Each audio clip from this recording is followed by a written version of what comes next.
This is the last question of the OC, techniques of scientific management. और scientific management क्या आएगा? Who is the father of that? F.W. Taylor. Okay now. So we know that F.W. Taylor is a scientific management. He have given that. Scientific means some science knowledge, some experiment, some research. So what the techniques, what the method the F.W. Taylor have given? F.W. Taylor ने क्या क्या method दिया था? That is called a technique of scientific management. Let's take first lecture work study. What is this? Work study अभी हम लोगों ने Henry foil का क्या पढ़ा था? Division of work.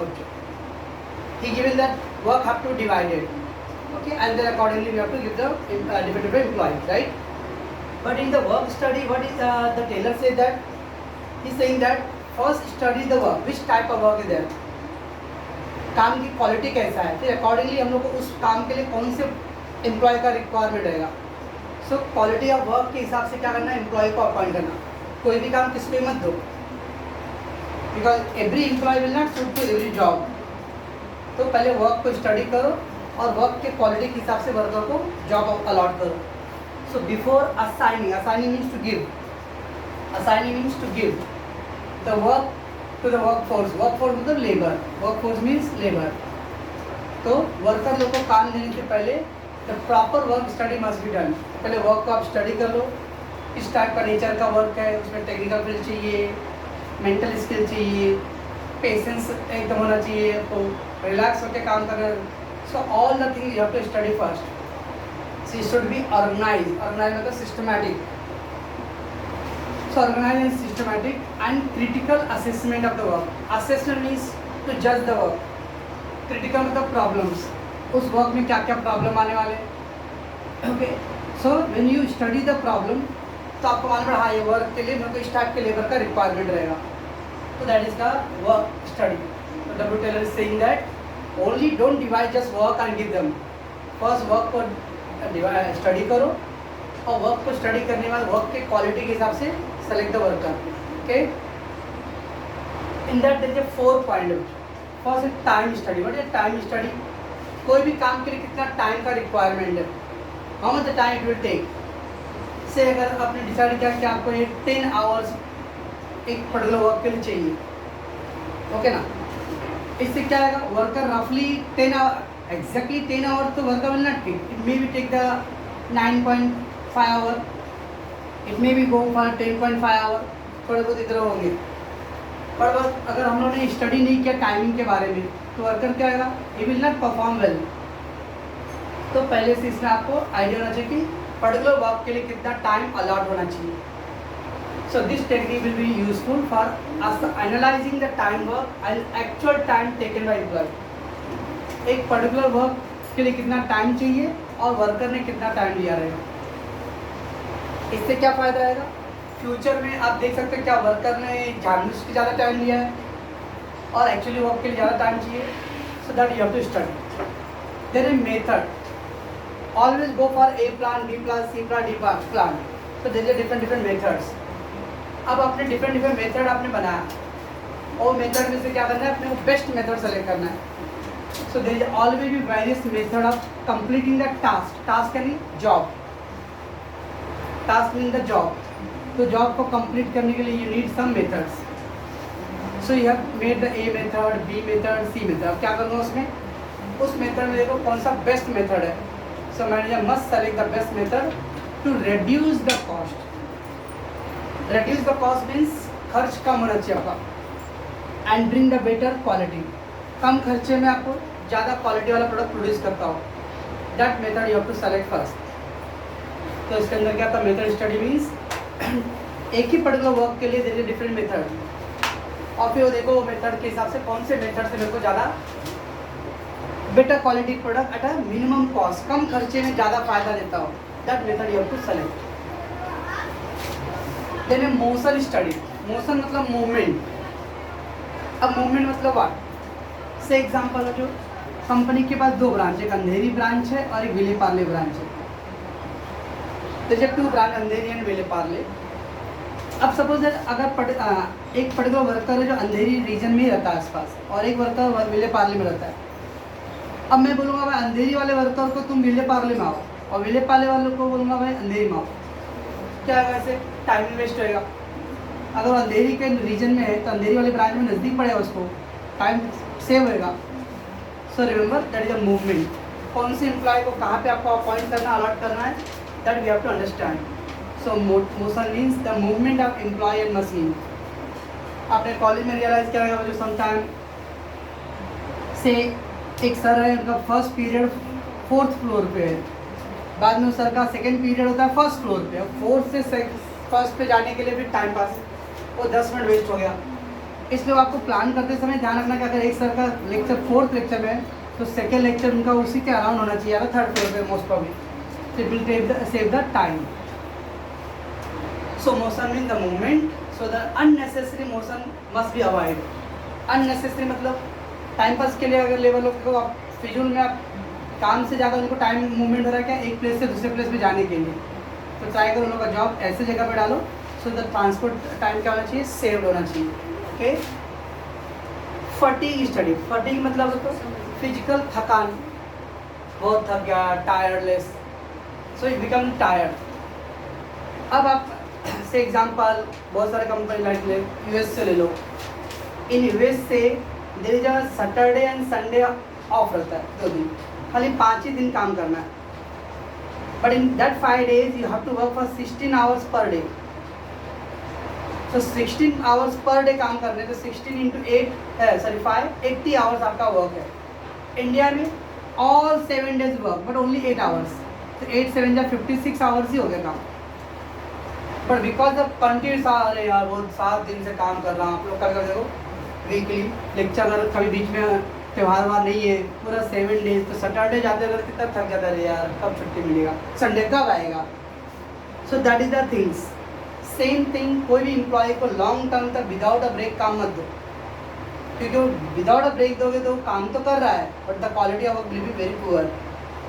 So continuous work without a break of poor environment bring the physical and mental stress.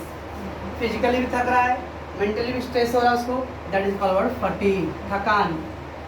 Because उसको ना तो ब्रेक मिल रहा है, कंटिन्यूसली वर्किंग। पुअर इन्वायरमेंट मतलब वेंटिलेटर फैसिलिटी नहीं है, लाइट ढंग से प्रॉपर नहीं है, नॉइजी एकदम पूरा एटमॉस्फेयर है, तो इससे क्या होगा, वो मेंटली बहुत डिस्टर्ब रहेगा। That known word fatigue, fatigue थकान। So it discourage the efficiency. इससे क्या आएगा, जब फिजिकली अगर थके हो तो your quality of work will very poor. So FWTL suggesting that you have to study that कि कोई भी वर्कर को मैं कितना स्लॉट टाइम अवेलेबल प्रोवाइड करूँ सो दैट वो फिजिकली फिट रहना चाहिए, मेंटली फिट रहे without taking any stress. Because when he is a physically and mentally fit he will give a more productivity and efficiency result. ठीक है, that is all fatigue study. Then standardisation of tools and equipment. Standard होता है एक standard benchmark. एक company में कितने material का requirement, कितने लेबर का रिक्वायरमेंट है, आप एक स्टडी करो। आप एक लेबर को एक कंपनी में मीन्स पर्टिकुलर वर्क के लिए 10 लेबर चाहिए, okay, it may be the 12 हो सकता है, इट मे बी द 8। तो इससे क्या होगा, आपका वेस्टेज ऑफ पावर और लेबर का नहीं रहेगा। समटाइम आप देखते हो म्यूनसिपल जॉब पे 5 लोग का काम रहता है लेकिन 8 लोग रहते हैं उधर पे एक्स्ट्रा अपॉइंटेड है, तो 3 लोग वेस्टेज। प्राइवेट वाले क्या करते हैं, यहाँ 5 वहाँ पे 4 से ही काम कराएंगे। So how much the labor you need to appoint? So there should be avoiding the wastages part. It helps to reduce the wastage of raw material and manpower. इससे फ़ायदा क्या होता है, आपका वेस्टेज कम होता है। जब वेस्टेज कम होगा तभी हमने क्या पढ़ा था ऊपर, better quality product with the minimum cost. जब आपका वेस्टेज कम होगा तो ऑटोमेटिक आपका खर्चा कम होगा। That known is word standardisation. Standard मतलब बेंचमार्क। आप सेट करो एक पर्टिकुलर वर्क के लिए कितने मटेरियल का रिक्वायरमेंट है, एक कितने मशीन का रिक्वायरमेंट है, कितने मैन पावर का रिक्वायरमेंट है, you have to study. This is called a point. Okay, तो ये था standardisation of tools and equipment. Then scientific task setting. Task यानी टारगेट। कभी कभी हम लोग क्या होते हैं, लेबर पे 2 hours ज़्यादा काम दे दिया, और ज़्यादा काम दिया तो काम करने के चक्कर में लेबर बीमार पड़ गया। समटाइम हम लोग अंडर टास्क करते हैं, कम काम देते हैं, तो वर्क अपनी ईमानदारी से कम। से एग्जांपल कोई काम, he can produce 100 piece, but आपके बॉस ने बोला था 60 पीस बनाने हैं। कभी कभी बच्चे लोगों को मैंने आपको आंसर याद करने दिया, एक क्वेश्चन आंसर रेडी कर दिया। सम बच्चे लोगों को क्वालिटी टैलेंट है तो उन्होंने याद कर लिया, वो चाहते तो सेकंड क्वेश्चन भी टच कर सकते हैं, but what will happen, he will not do. अरे उन्हें सर ने देख ही दिया था तो क्या को दो करें। That is called scientific task. Same the employ also. तो एम्प्लॉय का कैलिबर और टैलेंट के हिसाब से वो वर्क कितना कर सकता है, you have to fix that. So Taylor focus on fixing the fair day work. Fair day मतलब neither be too high neither be very low, you have to give the एकदम standard time job so that it help to utilize the man power effectively. इससे क्या होगा, आप अपने labour का use properly कर सकते हो। क्यों? तो टेलर सजेस्टिंग द हर एक एम्प्लॉय को एक टारगेट फिक्स करो। वो टारगेट क्या होना चाहिए, इमोशनली नहीं होना चाहिए, वो टारगेट साइंटिफिकली होना चाहिए, लेबर के टैलेंट के हिसाब से, कंपनी में कितनी फैसिलिटी उसके हिसाब से, है ना। नेक्स्ट है scientific selection and training. Yes, हम लोगों ने हेनरी फॉल का पढ़ा था बच्चों, तो उसके अंदर क्या था, putting the right order, there should be the place for the everything and that thing should be on a place ना। हर एक चीज़ का एक जगह होता है, वो उस जगह पे रहे तो ज़्यादा अच्छा है। सेम बच्चों वर्कर को भी क्या आना चाहिए, प्रॉपर सेलेक्ट करो, कंपनी में जॉब के हिसाब से राइट पर्सन को सेलेक्ट करना, that is the word staffing. So manager must select the right person for right job and after putting the person you have to give them proper training, proper training that is. So there should be the proper training. उनको regularly time पे provide करो trainings, because training के through क्या होगा उनको, दे will get learn the physical activities, okay, और he can give the more focus on the job. तो what the Henry Fayol suggesting that there should be the proper scientific selection, work के हिसाब से employ को select करो। And the last one है differential piece rate. अब क्या होता है बच्चों, से एग्जाम्पल, एक वर्कर को मैंने 100 पीस प्रोड्यूस करने के लिए दिया, उसने 100 प्रोड्यूस कर लिया मिस्टर ए ने, बी ने खाली 80 पीस किया, सी ने 120 पीस प्रोड्यूस किया। ए ने 100 पीस पर डे बनाया, बी खाली 80 और सी कितना बनाया बच्चों 120, बट तीनों को मैं पगार एक जैसा ही दे रहा हूँ, they getting the same salary, A B C also. क्या आएगा नेक्स्ट टाइम से, बी तो खुश रहेगा, अरे मस्त मैं तो कम काम करके भी पगार उतना पा रहा हूँ, बट बी सी डिस्करेज होगा, बोला मैं 120 पीस प्रोड्यूस किया फिर भी मेरे को same salary. So that should be the differential piece rate wage. Differential piece rate का अगर किसी ने स्टैंडर्ड से ज़्यादा परफॉर्म किया तो उसको extra bonus, extra salary provide करो, so it will be more happy. अब सपोज मैं इसको ज़्यादा सैलरी दिया हूँ तो जो बी रहेगा वो बोलेगा अरे मेरे को भी ज़्यादा करना पड़ेगा, he will also motivate himself. तो that's why I don't give the same wages to all, those who achieving the higher target they must be given the higher wages, और जो लोग कम कर रहे हैं तो आप चाहो तो उनको डिस्करेज करने के लिए क्या करो, उनको पेनल्टी चार्ज करो, सो द नेक्स्ट टाइम वो लोग same means they will perform better. So remuneration must be fix in a such a way to the worker motivate the to achieve the target. तो worker का इस तरह का target रखो तो motivate होना चाहिए वर्क ज़्यादा करने के लिए। तो कैसे कर सकते हो motivate, higher rate must be given to those who shows the higher efficiency. कभी हम लोग के यूपी बिहार में एक डायलॉग है, एक घर में 2-3 बेटे लोग हैं और एक बेटा, बड़ा वाला बेटा पढ़ रहा, बाकी दो लोग थोड़ा लथोरी करते हैं, तो मम्मी बोलती है जो बेटा पढ़ेगा ना उसको पढ़ी लिखी लड़की से शादी कराऊंगा, और जो अगर नहीं पढ़ेगा ना उसको भैंस चराने लड़की से शादी कराऊंगा। That is efficiency the mother showing to the 3 boys. वो चाहती कि बाकी दोनों भी अच्छा करे। So that same thing here, as a boss, as a manager, put this differential piece rate, एक ही रेट मत रखो, अलग अलग रेट रखो, ओके। तो दो जो performing the higher task they will get the better salary, okay. ये था बच्चों द टेक्निक्स और the method of scientific management. इसमें जो है टाइम स्टडी मीन्स क्या कर बच्चों, एक पर्टिकुलर जॉब के लिए कितना टाइम का रिक्वायरमेंट है। मेथड मतलब डिफरेंट मेथड सेलेक्ट करो और उसमें से बेस्ट मेथड सेलेक्ट करो which giving the less cost and better quality. Motion mean the movement of employ, worker को ऐसा आप अरेंज करो काम का कि उसका अननेसेसरी टाइम वेस्टेज नहीं होना चाहिए। वो एक जॉब से दूसरे जॉब पे शिफ्ट हो रहा है तो it take the minimum time.